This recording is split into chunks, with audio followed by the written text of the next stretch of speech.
Hello,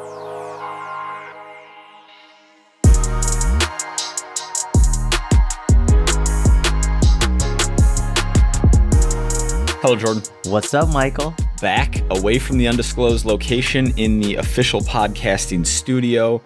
Good to be here with you. And you're the 3-year running champion of your golf league. The three-peat is in action. We had my annual golf trip this last weekend, and Team Stick narrowly pulled it out over Team Bag in the 8-on-8 high school reunion style August Jag Cup. You played amazing. You crushed it. So we played 3 rounds. My Friday round wasn't good at all, but shout out to my playing partner, Brian Conley, who absolutely carried me on his back. And then we played 36 on Saturday, where I played better. And you drank. You drank alcohol. I had a couple drinks Saturday. How'd it feel? Didn't really like it. Even while you were doing it, you're like, this isn't worth it. No, not that it's not worth it. I just genuinely don't enjoy the taste or the sensation very much. Even the Trulies? I thought you loved the Trulies. Maybe I used to. I don't know. What flavor did you get? I had a mango White Claw, and then we had this like grape drink that's like a golf course drink that everyone drinks on the golf course. It's got vodka and grape juice and something else in there. Interesting. Yeah, but I had a few. It was fun. It was just great to catch up with all of these guys. Some I don't see quite as often, and reminisce, tell old stories. Beautiful weather. The resort or whatever, the course. It's in the middle of nowhere in Nebraska. Like they literally just plopped a course down, and you can see in miles in every direction. Like the holes and like the sites are absolutely beautiful. And then they had 4 cabins on site, and we had those 4 cabins rented. So like 4 per cabin. It worked out perfectly. And then you get a golf cart for the whole weekend. So you're going from your cabin up to the course. There's a little food stand where they're making, wraps and egg sandwiches and everything from dawn till dusk. It was really nice. It was also very, like there was almost no one there. So normally a golf course is sending people off as frequently as possible to maximize revenue, right? Mm-hmm. So you'll have, depending on the course, 8 minutes, 10 minutes, 12 minutes, maybe between groups. Whereas here, the tee times were every 20 minutes. So, oh, nice. Yeah. We weren't waiting ever, basically. It was a great weekend. Dude, I love that. You got outside in nature. Were you like before or after the day started? Like, were you outside getting fresh air, grounding, bare feet in the grass, like outside the cabin? Or it was just like... Oh, yeah. About. Yeah, were you? You and I always got, woke up. Nice. Sometimes our tee times are really early for the Saturday morning, like a 6:30 or 7 a.m. start just because that's how it works out if we're going to get all the holes in for the day, right, based on what's available. Ours, I teed off at 9 a.m. Saturday morning, so was up at 7 something, and the cabin is literally like just pristine view of nature. So walk out the back deck in the grass, doing a little stretching. Yeah, it was really nice. That's awesome. And it was 36 holes on Saturday? Yeah. So you have 2 tee times then, right?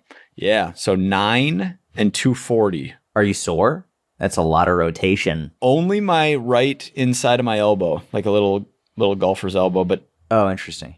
I'm not today. So today's Tuesday. We played on Saturday. I was a little bit yesterday, but not at all today. Nice. Yeah, man. Yeah, it was fun. We took carts.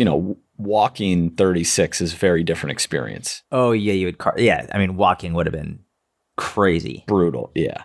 So I think I still got 25,000 steps in for the day, but if we were walking it would have been, more and probably more sore. Anytime I think about golf now, I just can't help but think about Biden and Trump arguing over their handicap. That's a great in the presidential debate. That's amazing that is the association you have with the game of golf. It was just such a ridiculous thing to have like 2 leaders of the free world, as like our candidates for president, just arguing in their debate. Yeah, it was just amazing. I can't help but think about that now. Speaking of politics, I might actually get rid of my iPhone and get a flip phone for once and for all. Because of what I said? No, it just reminded me of, for the last, I basically wasn't scrolling, like actually not scrolling at all for these 3 days. And I felt so much better as a result.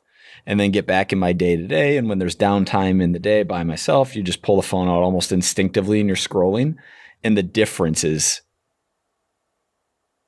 yeah, I can't even put words to the difference in how it feels. And I mean, do you need a smartphone? I mean, are you using it like outside of, like, you're not really using social media except for scrolling? Uber. Oh yeah, Uber. Yeah. Email. I'll do some on my phone. Do you email on your phone? I check email. I don't like doing client emails on my phone. I like having all of like the information and my setup on my desktop, and it's just harder to navigate all of that on a phone. There are, maps, music. Yeah, maps for sure. Yeah. But I don't know. There has to be some kind of hack. The personal trainer podcast, Instagram page, I like to get in there and, we have our system. People on here have heard about it. I text Jordan, hey, it's time to post, and Jordan posts. And then I check to see that Jordan posts. The past couple of days, I'm gonna have to catch up with it over the next couple of days. I'll make up for it. Yeah. It's been great. It's been a great year of content for the Personal Trainer podcast. Yeah. 2024 weekly uploads, YouTube. People are loving the YouTube podcast, video pods, the shorts, the reels on Instagram. It's been good. I think my favorite clip from this past year has been like specifically YouTube related, because you had to see it, was when you were demonstrating how you sleep with your pillows. The 6-pillow Probably solution. The greatest clip of the year. It's gonna be an ebook for $999.95. And you're gonna have to make pillows to sell. It's just gonna be one page. Pillow. It's gonna be one page. It's gonna be a diagram. It's gonna be a PDF download, a la 2002, and and then there'll be overpriced pillows that go with it, and then with affiliate codes to buy sleep supplements on top of that. Oh wow. And how else can I be unethical? What would the sleep supplements be? Ones that don't work and are overpriced. Oh, okay. With my affiliate code. A la like greens powders that cost $100 and then they kick back like $85 in commissions. It'll be like that. Would you except sell like even blackout more unethical. curtains? Would you sell blackout curtains? No, because those work, and it would be an unethical operation. So Oh, got it. Oh, so this is only the unethical sleep solution. It's only things. Yeah. Except for the actual 6-pillow sleep solution. Yeah, that's true. That's true. So maybe I'll make it a 1-pillow sleep solution. Just ruin everyone's body for life. Oh man, you're just trying to get ahead of the game. Just ruin the competition. You're just trying to ruin everyone's sleep. I'm trying to manipulate the market. That's right. Oh, do you want to talk about? David will blur this name out, but do we want to talk about? No. Let's not. No. It's a good learning moment. Okay. All right. We'll talk about it. It's no shade on him. He's trying different things. And if he's listening, trying different things is good. That just wasn't trying different things to learn not to do those things. Yeah. So, and this has happened a number of times. Apparently there's gurus, talk about that. There are gurus who recommend this. Literally. It's crazy. It's really crazy that there are masterminds and gurus that implement this as a strategy, because this isn't the first time it's happened. It's happened many times, but there's a strategy that these gurus recommend where they tell coaches to go in the comment section of people who have bigger audiences, and they say, look at people who are commenting, who are maybe asking questions, or people who just need help with their fitness, and send them a message and say, hey, I saw you follow so-and-so. I saw you follow Jordan Syatt, or I saw you follow Mike Vacanti, or I saw whatever it is. And then from there, be like, do you have any questions or need any help with your fitness stuff or whatever? Like basically making it very clear that I found you because you're following this person and you left the comment. And oftentimes it's not even about leaving a comment. They'll just go through your follower list. And then they'll just DM people directly. I saw you following them. And then they'll usually say something nice like, love his content, really good. Is there anything I can help with?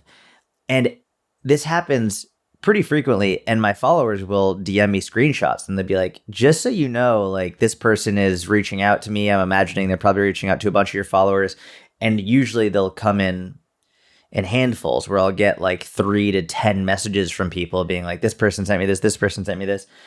And when I see it coming in bunches, that's when I'll DM the person and I'll just be like, hey, just want to let you know, a handful of people have reached out to me showing me your DM. It would probably be a good idea for you not to do this.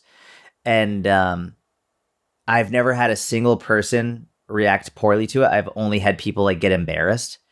Like every time, including very recently, this happened the other day. There was a guy who this happened to, and you and I both know him. And I reached out to him, and it was funny because when I first messaged him, I didn't realize who it was. So I like messaged him an impersonal message because I didn't realize that I knew him.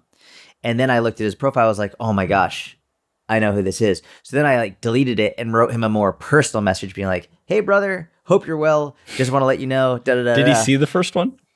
I don't know. I don't know if he saw the first one, but he part of it. He didn't mention it. If he had, he only reacted to the second message that I had sent.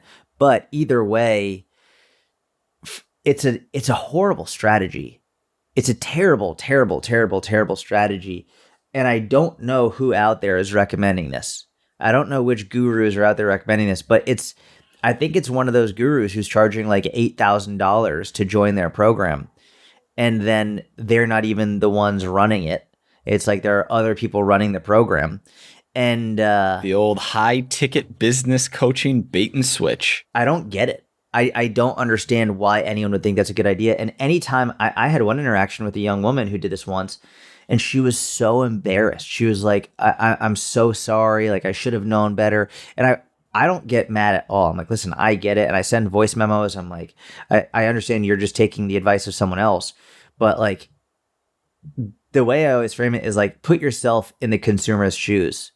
Like, imagine that someone DMs you randomly and says, hey, I noticed you follow so-and-so. Like, is there anything I can help with? You'd be like, what the fuck?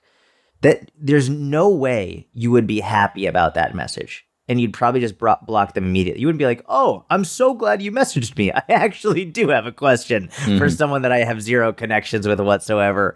It's like, when in doubt, ask yourself how you would respond if someone did that to you. And please don't do that. It's a horrible strategy. Yeah. Cold DMing, or, if you're someone who loves getting cold DMs or loves getting cold emails, or you like it when the solicitor knocks on your door and then rings the doorbell and then waits 3 minutes and then rings the doorbell again, it's like, buddy, I ain't answering.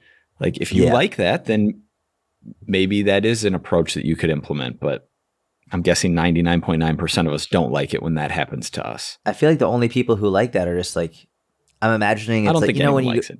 Yeah, no one likes it. The only people who I can imagine are like, if someone's really lonely and they just want to talk to someone, which is like really sad. They're like, oh, I'd love to talk to you.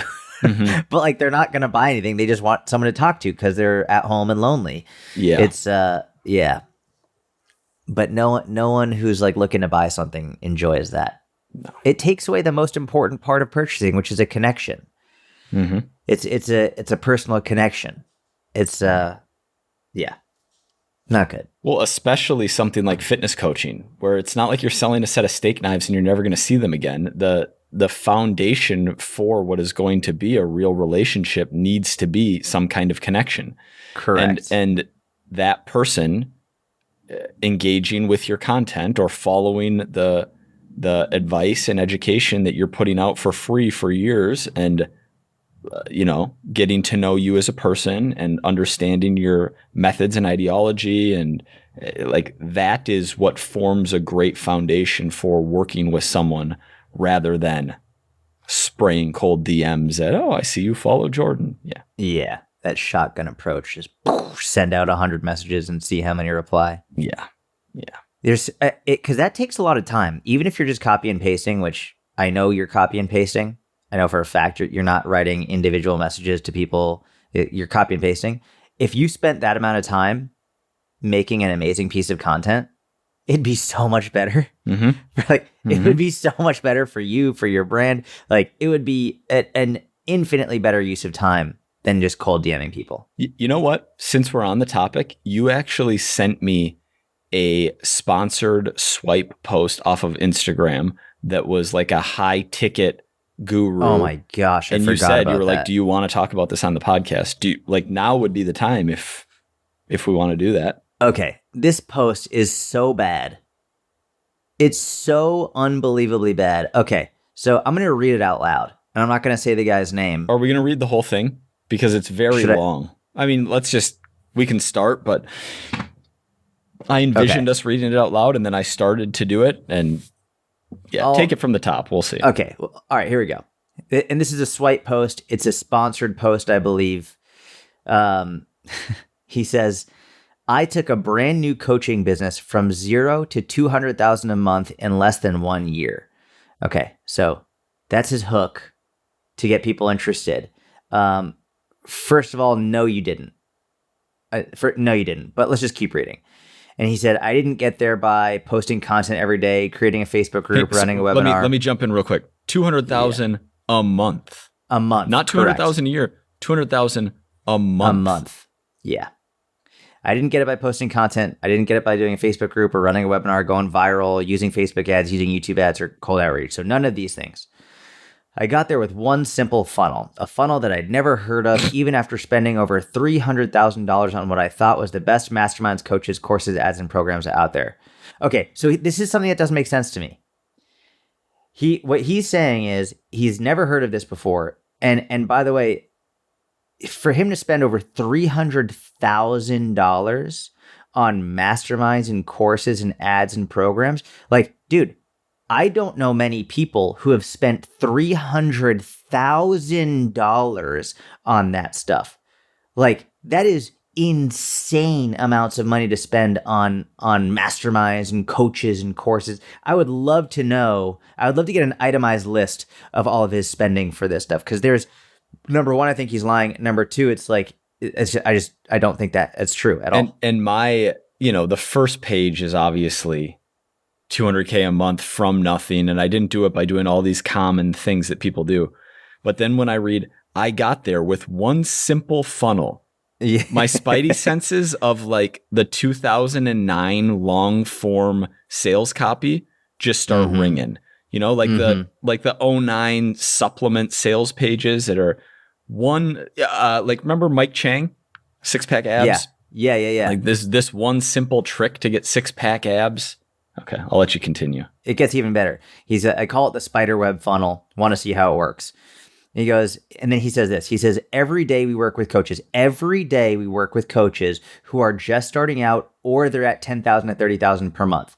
We help them grow and scale to over 100,000 a month by turning their Instagram into a client generating funnel. So they never have to wonder, where is my next client coming from ever again? For everyone in the mentorship, they know this is so you can marketing, right? So we know that. Like, he knows sales copy. This guy knows sales copy. I was going to say, that's for sure. His copy's good.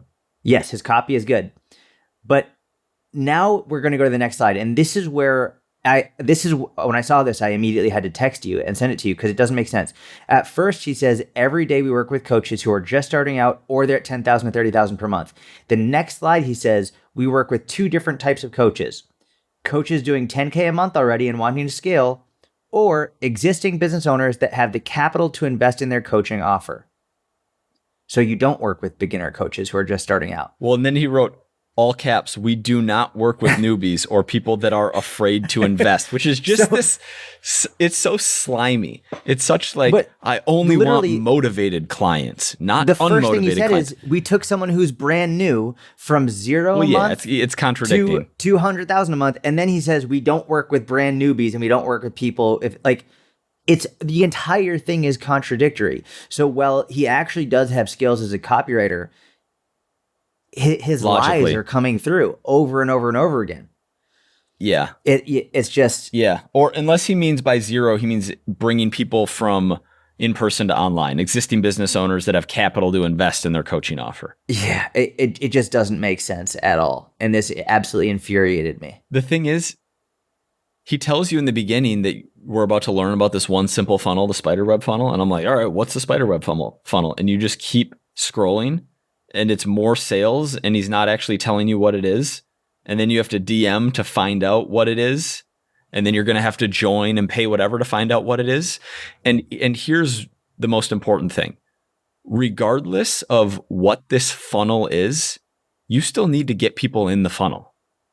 Yeah. Right? Like, Yep. I don't care what kind of follow-up sequence you have or what kind of like upsell, downsell. I don't care how good the copy is in your emails. To have $200,000 months, you need an unbelievable amount of people entering the top of the funnel. Yep. And supposedly, yeah, it's just and it's funny because he said in the post, I didn't do it by posting content or using ads. And meanwhile, he's posting content and using ads, which is specifically to get you to pay for what his program is. Mm-hmm. So he's doing the things that he's saying he didn't do in order to make this happen, when in reality, like, of course he uses ads. Of course he uses email lists. Of course we see that everywhere in the guru space. Gurus constantly making content about how you don't need to make content for your business.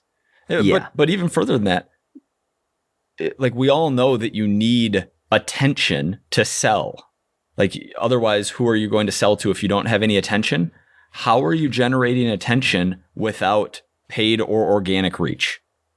Yeah. Like, there aren't other forms of reach. You either pay to get in front of new eyeballs or you reach those new eyeballs organically. There isn't a third way. Yeah. I guess I know how all the coaches who listen want consumers and clients to be able to consume fitness content with a critical eye. And I want coaches to be able to consume business content with a critical eye as well. And like, this is that Athletic Greens, like, fat burning pill, 6-pack ab workout of the business world. Yeah. It's absolute horseshit nonsense. Mm-hmm. And we know and have empathy for it because we've experienced it on a personal level with people who join the mentorship and Correct. then are like, oh yeah, I can't believe I was in blah, blah, blah and paid this much. And it was, yeah. Yeah. Yep. Exactly. Good PSA. That just riled me up. I forgot about how mad that got me. We got a quick question here that maybe you have some interesting thoughts on. This is from Lydia. She said, I hope it's okay to submit another question. I would love to hear your thoughts on the pros and cons to resistance training with timed intervals. Example, 45 seconds on, 30 seconds rest versus counting reps. Thank you so much. I love the podcast. Thank you for the question, Lydia. And then I actually had an answer formulated with this, but then she followed up and said, when I train with a timer, I can really concentrate on the movement pattern I'm making. However, I find counting reps mentally exhausting sometimes. Do you want to start? You can start. I'll let you run with this. I mean, I think they're great. So I'll start with from a coaching perspective as opposed to an individual perspective. From a coaching perspective, I really like timed sets in like a group coaching program, mm-hmm. where if I'm having like 3 to 12 people, or even if I'm working with a team, I could be like 3+ people. It could be any number of people, but 3+. And you're doing like a sort of a circuit fashion style workout. It's really nice. There's like, I don't know, could be 4 to 12 different stations that you have, and each station is a different exercise. And you have like the main exercise, then you also have a regression of that exercise that they can do. And it's like, all right, you're going to do 45 seconds on, 15 seconds off. And during that 15 seconds off, we're going to switch to the next station. I love that style for a team style workout, for team coaching, small group coaching, whatever, or class. Wonderful. I think it's great on an individual level. I think it's a great way to work out. I think that the main thing you have to think about is, what exercise are you doing it with? You have to make it so for example, if I'm going to do, I'm still going to want to try and make it, I'm going to want to try and make it relevant to the goal of what I'm trying to achieve. And so if I'm doing a set of 10, or let's say I want to do I want to get really strong with dumbbell bench press, for example, just as an example. I'm not going to make it a set of 45 seconds or a minute. I'm probably going to try and make it a set of like 15 to 25 seconds, right? Because I want to make it a shorter amount of working, a shorter amount of working time means it's going to have to be heavier. A longer amount of working time means it's going to have to be lighter. So I do think that what you could do is you could do like a combination of counting reps and the time period. So it's like, all right, what comes first? 8 reps or 45 seconds, right? So that way you can get a general idea. The thing is, the time period is tough because it's very hard to load it heavy with a time period. And oftentimes when you're just doing the time period, you're sort of mindlessly doing it and just making your way through the motions.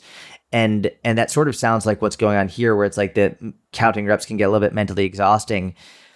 I understand that, but it's an easier way to progressively overload. So I think when you have the exact number of reps or even a rep range, like 6 to 8, as opposed to just trying to get 6 or just trying to get 8 reps, whatever it is, having a rep range can be really, really helpful. If I was going to do it on an individual level, like just for me or just for one client, I would probably save the timed workout for more of a conditioning style workout or some type of a mobility style workout. You're going to hold this for 60 seconds. You're going to hold this for 90 seconds. Or if you're going to do a conditioning style workout, you're going to do this for 60 seconds and you're going to take 30 seconds rest. Then we're going to get back on for 60 seconds. But from a maximal strength perspective, I'm not going to say it's impossible, but I think it's much, much harder to do it productively. Yeah, I completely agree. And those are the times late in the workout, whether it's static stretching or a mobility drill or some type of conditioning. That is the time where I'm going to be using timed sets if I'm using them. What I find is that someone who wants to be doing timed sets for their entire workout generally, not always, but often has a mindset of like, do as much work, make this as hard as I can in this amount of time, which has a inverse effect or like basically you're less focused on technique than you are on doing as much work or making it as hard as possible. So, okay, dumbbell bench press for 45 seconds. Those reps and the mentality that goes with a time set are generally sloppier than doing 8 reps of dumbbell bench press here in this set. Yeah. What I'll say for Lydia is one thing to try if you're getting mentally exhausted with counting reps, you might just be doing a lot of high rep training. And I would encourage you to, spend a couple of months with the majority of your workout in the 6 to 12 rep range. That could be something beneficial because if everything's 15 or 20, it makes sense that you're a little mentally exhausted counting reps. But usually counting reps is going to lead to more emphasis on technique than timed sets. I'm also going to look at the specific example that she laid out, which is 45 seconds on followed by 30 seconds rest. That isn't a work to rest ratio that, outside of conditioning late in the workout, the bulk of your strength training, you're not going to want to be on like a 1.5 to 1 working to rest ratio. It's just not enough rest time. It's not optimal rest time for muscle growth, and it's far from optimal rest time for getting stronger. So, correct. Having a working set being in the 15 second to, depending on how many reps you're doing, like you could be doing a double, which isn't going to take very long, 10 second to 30 to 40 second working set, and then maybe anywhere between a minute and 5 minutes of rest time, depending on your goal, and what exactly you're doing and where it is within the workout. But my best advice would be to try counting reps in a little bit lower rep range and see if you can find more enjoyment in that and more ability to focus on what you're doing rather than counting, and save the time sets for later in the workout. Yeah. So I love that you brought that up. I think that work to rest discussion is really important to have, where it's like you need to be having, from a strength perspective, at least 90 seconds on the absolute lowest end if you actually want to get stronger. And that's very low. So like, and if you're thinking, oh my gosh, 90 seconds, like that's a really long rest, then you're not lifting heavy enough. Like if you're lifting heavy enough, 90 seconds is barely enough. Like 90 seconds is, I was doing push-ups yesterday. I've been doing these like deficit push-ups with my weight vest on. And I was doing like sets of 5 to 8, and like I programmed it. It was an inner circle workout, and I programmed it myself, and I had 90 seconds rest, and I was giving myself like 2+ minutes. It was like, it's just a push-up. It's just a push-up variation, but I added extra weight on top of it to make it more difficult, and I was adding an extra range of motion. But if I just did that push-up variation without that extra weight, for me personally, it would have been too easy. Like I could have taken 30 seconds rest, but you have to make the exercise more difficult in order to make that rest make sense. So if it's too easy, if that rest is too much for you, then you need to make the exercise harder. The answer is not make the rest shorter. The answer is make the exercise harder. 100%. And historically, the clients that I've worked with who have a tendency for shorter rest times often have a tendency, definitely have a tendency for lower levels of, absolute strength. So just using lighter weight, but also faster reps, almost like they're rushing to get through the workout, make the workout as efficient as possible, want to feel the burn, want to have their heart rate elevated throughout the entire strength training session.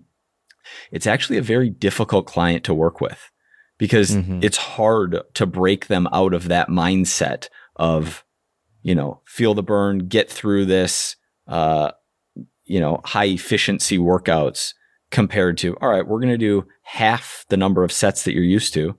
Instead of 20-second rests, we're going to take 2-minute rests, and we're really going to concentrate on every single repetition being as dialed as possible. It's not easy. Yeah, because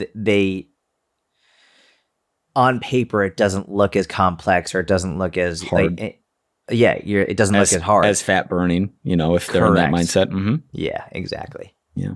Great question. We got a question from Rose. What's up, Rose? Rose Spector? Nope, not Rose Spector this time. Rose Thomas Goalkeeping. Okay. Said, hey, Mike and Jordan, I was wondering if this is one you sent me a little bit back. I was wondering if you could please answer my question on one of your episodes of the pod. I have an online personal training client who won't send me videos. She knows it's for her form, and we have a good relationship. She sent me the odd one in the past, and I've really praised it when she does. But recently she's felt so self-conscious that the thought of even sending me a form video gives her so much anxiety, it makes her not want to do the session. I'm not going to force her and don't want my actions to cause more issues. Any ideas how I can best support her and slowly move to a point where she's happy or willing with videos? Thank you both for all you do. It's a great question. I'm glad you brought it up. It's a really wonderful question. It's so client-focused and client-centered, and just makes me really happy. First, I would try and get her on the phone if you haven't already, and just have a real conversation and be like, hey, I know you said that you're self-conscious. Like, what are you self-conscious about? Like, talk to me, fill me in. Like, what are you feeling self-conscious about? Why don't you want to send me this video? And usually what'll happen is once I bet every single one of us has had this example or had this experience where maybe you're feeling nervous or anxious about something. And then once you try and explain it to a friend, as literally you're about to verbalize it, you're like, I know this is going to sound silly, but X, Y, and Z. And it's because when it's just in your head, it can make sense to you emotionally. You have this fear, but you don't have to verbalize it. You don't have to make it logical. It's just this fear. But as soon as you verbalize it, now it has to become logical. In order for you to actually make it into sentences and words that make sense, it has to become logical, which is why when it's in your head, you make it out to be a big deal. But as soon as you say it, you're like, this is going to sound silly. It's because you're starting to realize this is a little bit ridiculous. So literally just talking to you might be helpful for this client. Just being like, let me just say, why are you self-conscious about this? Either way, once she expresses why she's self-conscious, then you can start to have a real conversation and be like, oh, that makes total sense. let me ask you this. Do you want me to look at your technique to help you improve? I know maybe she's having issues with her knee and like that's an example, but you said your knee was causing pain. Do you want me to look at your technique so I can have an idea of what's going on? Do you want me to have a look at your bench press or your push-ups to see like what's going on with your lower back? Like, do you want me to do that? And then maybe they'll be like, no, I don't want you to do that. Like, okay, cool. So we'll just keep doing this. Or she'll be like, yeah, of course, I want you to look at it. I think it's important, and that would be the ideal answer. If she says no, I don't want you to look, that's where it's at right now, and I don't think it makes sense to push. But I also don't think the likelihood of her saying no is big. Like, she hired you for a reason, she's working with you for a reason. At this point, it's like, yeah, I would love for that to happen. So then I would say, okay, do me a favor. How about just first, you just give me a technique example without any weight. If you want, we could do it on FaceTime right now. If you want, you could send me a video, like just once we're done, hang up the phone, just like show me what your squat looks like, what your push-up looks like right now. And then that will get her in the habit of doing it and show like, okay, and then go over the top. Amazing. Thank you so much. Another thing that you could potentially do is, and this is something that I would do, I'm not saying you have to do this, but I would say, hey, let me know the next time you're at the gym. Like, tell me when you're there. And obviously I would do this when I had a lot more time on my hand. But I'd be like, tell me when you're there. And then, okay, cool. Shoot me a text, email, whatever. Hey, I'm here at the gym right now. If I had their phone number, I'd FaceTime them while they're at the gym. I'd be like, awesome. Like, show me. Like, I want to see this right now. And then once they show you, they're like, see, not a big deal. I looked at it. You did amazing. I gave you this critique. Awesome. No more bullshit. Send me your videos. I want to see these videos on a regular basis. That might be just a fun way to just break the ice and get in there. But get her on the phone, have a real conversation about it. And I think that will probably be a great way to break the ice and get her more comfortable with it. Great answers. Anyone who might have been slightly confused when you said, if I have their number, I'll FaceTime them, that would not be the majority of clients. Correct. No. This is if I just made up a scenario in my head and I didn't verbalize it. I apologize. No. I'm imagining you don't have that many online coaching clients. You've only got a handful, and this is one of them.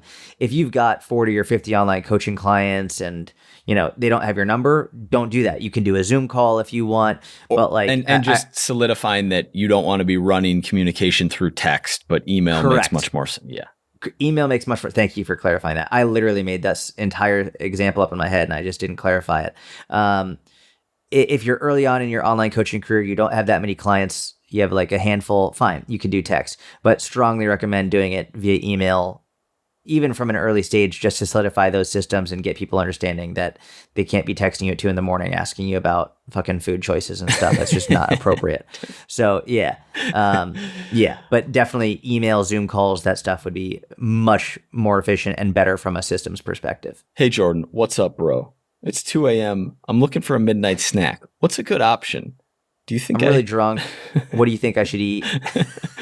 Really appreciate you. Quickly, you've helped me so much. You've helped me so much. If you could reply soon, I'm looking to go to bed shortly. So just hit me right when you see this. What the fuck? Why didn't you reply? Yeah. I don't have much to add. I think any time that there is an issue that you're struggling to solve with a client, getting on a call isn't a bad idea. If you've tried to work through it multiple times and haven't been able to. Rose, I love that you went over the top and were complimentary and encouraging in the times in the past when your client did send a technique video. That's always a good way to encourage more of that type of behavior. In general, this is a little bit of a different situation than your average client who doesn't send a technique video. Most clients who won't send technique videos, assuming you're communicating like, hey, can you please send me this specific thing? You as the coach have a question about a move.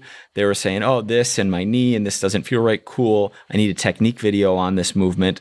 And then they don't reply. And then you follow up and you're like, hey, whenever you get a chance, could you please take this technique video and send it over? And they don't reply. That's a situation where there's a part of me similar to when you're doing everything you can to help a client with their food. but you can't do everything. Like outside of moving in with them, living with them and following them around everywhere they go, like there has to be some kind of meeting in the middle between the coach and the client. If I've asked, and maybe we'll remove technique video from this discussion and just in general, if I've asked for something a few times, and maybe I've even followed up and say, hey, it would be really awesome and important if you sent this thing to me. Here's why it's important. Like, is there any particular reason why you haven't sent it or why you might be uncomfortable sending it to me? Like, this has happened before, so I'm not judging, but if you could share that with me, that would really help. If I've gone over the top to try to help someone and just no responses, which happens, you wouldn't think that it happens for someone who's paying hundreds of dollars a month for your service, but happens. There's a part of me that's like, okay, I've done all that I can in an online coaching scenario to help this person with this thing. So, Rose, I love that you're going over the top to try to help this person. And I do think at this point, hopping on the phone and just seeing what's up and asking what she might be self-conscious about specifically is a really good idea. Yeah.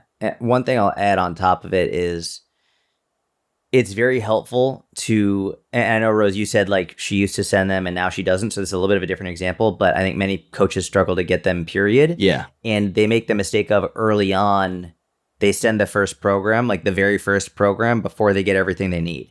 So someone signs up with them, they send the program, they send everything over before they've got progress pictures, the initial starting pictures, before they've got measurements, before they've got the technique videos.